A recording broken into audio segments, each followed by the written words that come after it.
Profetas e Reis, capítulo 55. Cilada dos pagãos. Sambalá e seus confederados não ousavam fazer guerra aberta aos judeus, mas com crescente malícia continuaram seus secretos esforços para os desencorajar, perturbar e injuriar. O muro em torno de Jerusalém estava indo depressa a caminho da conclusão. Quando estivesse concluído e suas portas assentadas, esses inimigos de Israel não poderiam esperar forçar a entrada na cidade. Estavam, pois, desejosos, o máximo, de deter a obra o quanto antes.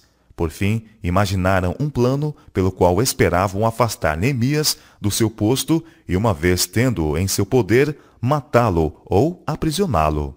Pretendendo desejar um acordo entre as partes em oposição, eles procuraram uma conferência com Neemias e convidaram-no a se encontrarem numa vila na planície de Ono. Mas, esclarecido pelo Espírito Santo quanto ao real propósito que tinham em vista, ele recusou. Enviei-lhes mensageiros a dizer, ele escreve, estou fazendo uma grande obra, de modo que não poderei descer. Por que cessaria esta obra, enquanto eu a deixasse e fosse ter convosco? Mas os tentadores foram persistentes. 4 vezes enviaram mensageiros com a mesma missão, e 4 vezes receberam idêntica resposta. Verificando que este esquema não funcionou, eles decidiram tentar um estratagema mais ousado. Sambalá enviou a Neemias um portador com uma carta aberta que dizia: entre a gente se ouviu, e Gasmu diz que tu e os judeus intentais revoltar-vos, pelo que edificas o muro, e tu te farás rei, e que puseste profetas para pregarem de ti em Jerusalém, dizendo, este é rei em Judá. Ora, o rei o ouvirá, segundo estas palavras. Vem, pois, agora, e consultemos juntamente. Fosse verdade que tais boatos estavam circulando, e teria havido motivos para apreensão, pois logo o informe teria sido levado ao rei, que poderia determinar as mais severas medidas ante uma leve suspeita. Mas Neemias estava convicto de que a carta era inteiramente falsa, escrita para suscitar seus temores e fazê-lo cair no laço. Esta conclusão foi fortalecida pelo fato de que a carta havia sido enviada aberta, evidentemente para que as pessoas pudessem ler o que continha e ficarem alarmadas e intimidadas. Neemias prontamente enviou a resposta. De tudo o que dizes, coisa nenhuma sucedeu, mas tudo o teu coração o inventas. Neemias não ignorava os ardis de Satanás. Ele sabia que o que se fazia eram tentativas de enfraquecer as mãos dos construtores e assim frustrar-lhes os esforços. Vez após vez, Satanás havia sido derrotado, e agora, com mais profunda malícia e engenho, ele tramou para o servo de Deus um ardil mais sutil e perigoso. Sambalá e seus companheiros assalariaram homens que professavam ser amigos de Neemias, para que lhe dessem maus conselhos como se partissem do Senhor. O mais empenhado nesta obra iníqua era Semaías, homem anteriormente tido em boa reputação por Neemias. Este homem fechara-se numa câmara próxima ao santuário, como se temendo estar a sua vida em perigo. O templo estava então protegido por muros e portas, mas as portas da cidade ainda não tinham sido postas. Fingindo grande preocupação pela segurança de Neemias, Semaías aconselhou-o a buscar refúgio no templo. Vamos juntamente à casa de Deus, ele propôs, ao meio do templo, e fechemos as portas do templo, porque virão matar-te. Sim, de noite virão matar-te.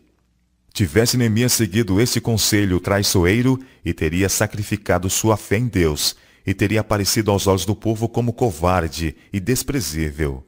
Em vista da importante obra que ele tinha assumido e a confiança que professava ter no poder de Deus, teria sido absolutamente fora de propósito para ele esconder-se como se estivesse com medo. Espalhar-se-ia o alarma entre o povo, e cada um teria procurado sua própria segurança, ficando a cidade desprotegida, vindo a cair presa dos seus inimigos. Este procedimento desavisado da parte de Neemias seria uma virtual entrega de tudo o que tinha sido alcançado. Neemias não demorou a penetrar o verdadeiro caráter e objetivo do seu conselheiro. Conheci que eis que não era de Deus quem o enviara, diz ele. Mas esta profecia falou contra mim, porquanto Tobias e Sambalá o subornaram. Para isto o subornaram, para me atemorizar, e para que eu assim fizesse e pecasse, para que tivessem alguma coisa a fim de me infamarem, e assim me vituperarem. O infamante conselho dado por Semaías fora secundado por mais que um homem de alta reputação, que enquanto, professando amizade por Neemias, estavam secretamente aliados com seus inimigos, mas não tiveram êxito com seu embuste. A determinada resposta de Neemias foi: um homem como eu fugiria? E quem há, como eu, que entre no templo e viva? De maneira nenhuma entrarei. Não obstante as ciladas dos inimigos, abertas e secretas, a obra de reconstrução prosseguiu firmemente, e em menos de 2 meses, desde a chegada de Neemias a Jerusalém, a cidade havia sido circundada de defesas, e os construtores podiam andar sobre os muros e olhar lá embaixo os seus inimigos atônitos e derrotados. Ouvindo todos os nossos inimigos, temeram, todos os gentios que havia em roda de nós, e abateram-se muito em seus próprios olhos, escreveu Neemias, porque reconheceram que o nosso Deus fizera esta obra. Mas nem mesmo esta evidência da mão controladora do Senhor fora suficiente para conter o descontentamento, a traição e rebelião entre os israelitas. Alguns dos nobres de Judá escreveram muitas cartas que iam para Tobias, e as cartas de Tobias vinham para eles, porque muitos em Judá se lhe ajuramentaram, porque era genro de Secanias. Aqui se veem os maus resultados de mistura matrimonial com idólatras. Uma família de Judá se aparentara com os inimigos de Deus, e essa relação havia se provado um laço. Muitos outros haviam feito o mesmo. Esses, como a multidão mestiça que viera com Israel do Egito, foram uma fonte de constante perturbação. Eles não eram sinceros em seu serviço, e quando a obra de Deus demandou sacrifício, mostraram-se prontos para violar seu solene juramento de cooperação e ajuda. Alguns que haviam estado na dianteira em planejar ciladas contra os judeus, manifestavam agora o desejo de estar em boa paz com eles. Os nobres de Judá, que haviam sido enredados em casamentos idólatras e que tinham mantido traiçoeira correspondência com Tobias, jurando servi-lo, apresentaram-no agora como um homem de habilidade e vistas largas, com quem uma aliança seria de grande vantagem para os judeus. Ao mesmo tempo, traiçoeiramente, lhe levavam os planos e movimentos de Neemias. Assim era a obra de Deus exposta aos ataques dos seus inimigos, dando-se oportunidade a que as palavras e atos de Neemias fossem mal interpretados e sua obra embaraçada. Quando os pobres e oprimidos apelaram a Neemias, no sentido de que se reparasse o mal, ele se pusera corajosamente em sua defesa, e havia levado os que fizeram mal a remover o reproche que sobre eles repousava. Mas a autoridade que ele havia exercido em favor dos seus concidadãos oprimidos não a exerceu agora em seu próprio proveito. Seus esforços tinham sido resistidos por alguns com ingratidão e aleivosia, mas ele não usou o seu poder para levar punição aos traidores. Calma e altruisticamente, ele prosseguiu em seu serviço pelo povo, jamais afrouxando seus esforços ou permitindo que o seu interesse diminuísse. Os assaltos de Satanás sempre têm sido dirigidos contra os que têm procurado promover a obra e a causa de Deus. Embora muitas vezes frustrado, ele renova outro tanto seus ataques, com vigor igualmente renovado, usando meios até então não experimentados. Mas o que é mais de temer é a sua secreta operação por intermédio dos que se professam amigos da obra de Deus.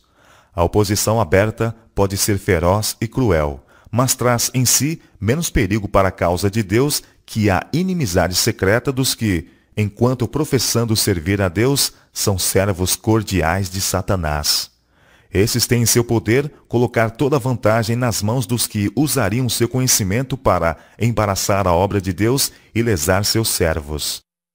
Todo o artifício que o príncipe das trevas pode sugerir será empregado para induzir os servos de Deus a formar uma confederação com os agentes de Satanás. Repetidas solicitações virão chamá-los do dever, mas, como Neemias, eles devem firmemente responder: estou fazendo uma grande obra, de modo que não poderei descer. Os obreiros de Deus podem manter-se a salvo com sua obra, permitindo que seus esforços refutem as falsidades que a malícia possa cunhar para prejudicá-los. Como os construtores dos muros de Jerusalém, devem recusar ser desviados de sua obra pelas ameaças, motejos ou falsidades. Nem por um momento devem relaxar sua atenção ou vigilância, pois os inimigos estão de contínuo em seu rastro. Devem orar sempre a Deus e pôr uma guarda contra eles, de dia e de noite. Neemias capítulo 4, verso 9. Ao aproximar-se o tempo do fim, as tentações de Satanás serão dirigidas com maior poder contra os obreiros de Deus. Ele empregará agentes humanos para vituperar e invectivar os que edificam o muro. Mas se os edificadores descerem para enfrentar os ataques dos seus inimigos, isto tão somente retardaria a obra. Devem eles procurar derrotar os propósitos dos seus adversários, mas não devem permitir que coisa alguma os desvie de sua obra.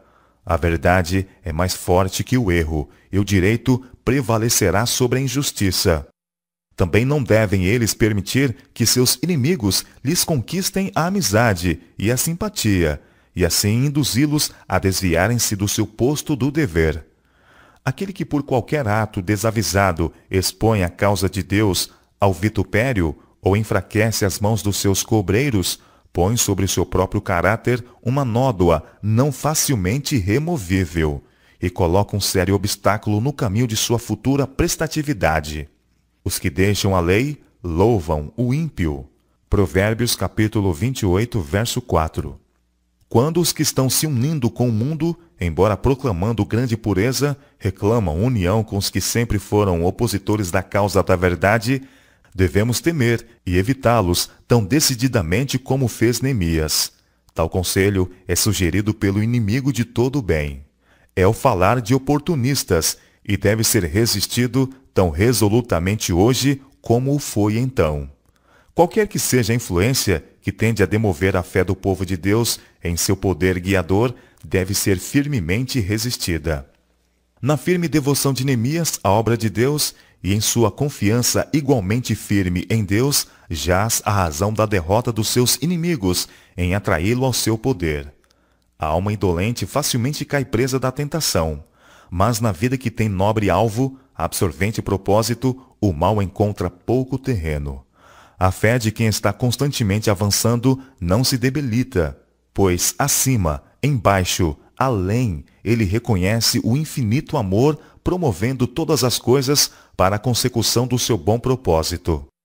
Os verdadeiros servos de Deus trabalham em determinação que não falhará, porque estão na constante dependência do trono da graça. Deus tem provido divina assistência para todas as emergências que superam nossos humanos recursos.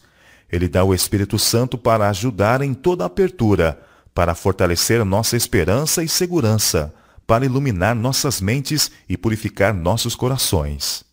Ele provê oportunidades e abre canais de operação. Se seu povo estiver observando as indicações de sua providência e estiver prontos para cooperar com ele, poderosos resultados serão vistos.